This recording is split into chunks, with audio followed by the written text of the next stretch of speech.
Hey everybody, it's Mr. Regner once again with a quick video on how to solve and graph inequalities. It's a skill that you'll need to know how to do, and so it's a good thing you're watching this video. First, let's check it out with an example. So here's my example. This is an inequality, and I happen to have my marker ready to go here. So let's do it. I have 3x is greater than 24. Now I need to get my x alone, and so this is a lot like solving an equation. We're going to do the same process that we use for solving an equation as we solve this inequality, and it all begins by getting my x alone, or by isolating my variable. So I get that alone by using the inverse operation, and here, since I'm multiplying, the inverse operation is going to be division. So I'm going to divide by 3, and I do that on both sides of my inequality symbol. There's a left and a right side of my inequality, so I divide it by both sides.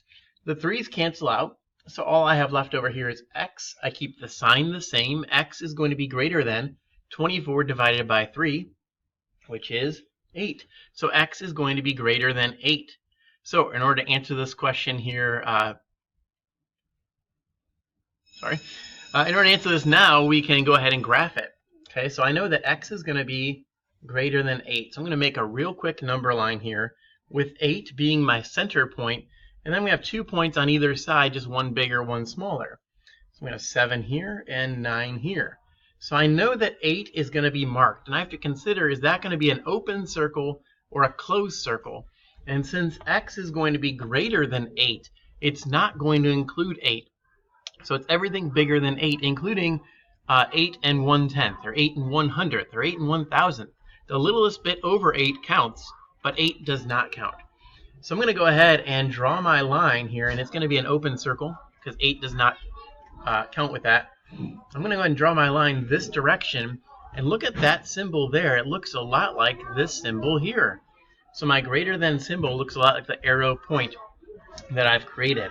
So I'm going to go ahead and draw my arrow that way. Another tip for you, since this is greater than symbol, the greater than sign means that our graph goes to the right. So keep that in mind. Here's another example. So in this one we have x minus 8 is less than or equal to 7.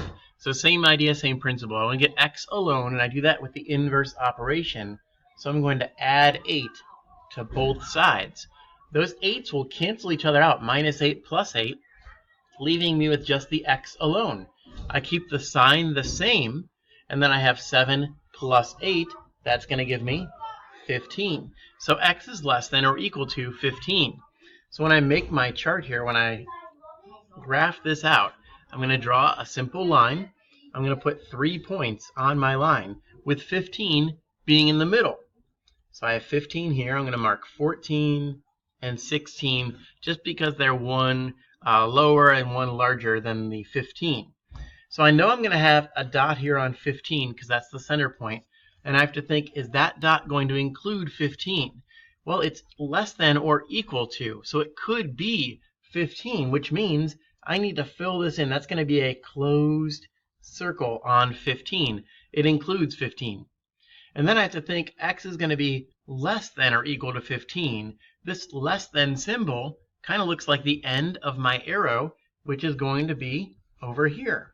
That's the less than sign right there. So it tells us that we're going this direction. Our set here is going to include 15 and all the numbers that are less than 15, like 14, 13, 12, 11, 10, 9, 8, 7, 6, all those numbers. Also, think to yourself, less than is going to go to the left. So we saw before greater than goes to the right. So now to bring this back, so here's my 2 examples that we just did, and you'll notice that my symbols did not change. So I can't even hold 2 of them at once. But here we have one that goes less than or equal to. It stayed less than or equal to. Here's one that was greater than. It stayed greater than. So this is an important note for you all. If you keep the order, you keep the sign. But if you change the order, you should change the sign. So in other words, if I have x is less than 7, that's the same thing as saying 7 is greater than x. So what I did is I changed my order by flipping it, and if I do that, I need to flip the signs. That's something that occasionally you may have to do, and some people get a little confused by that because they want to change the numbers or the variables without changing the signs.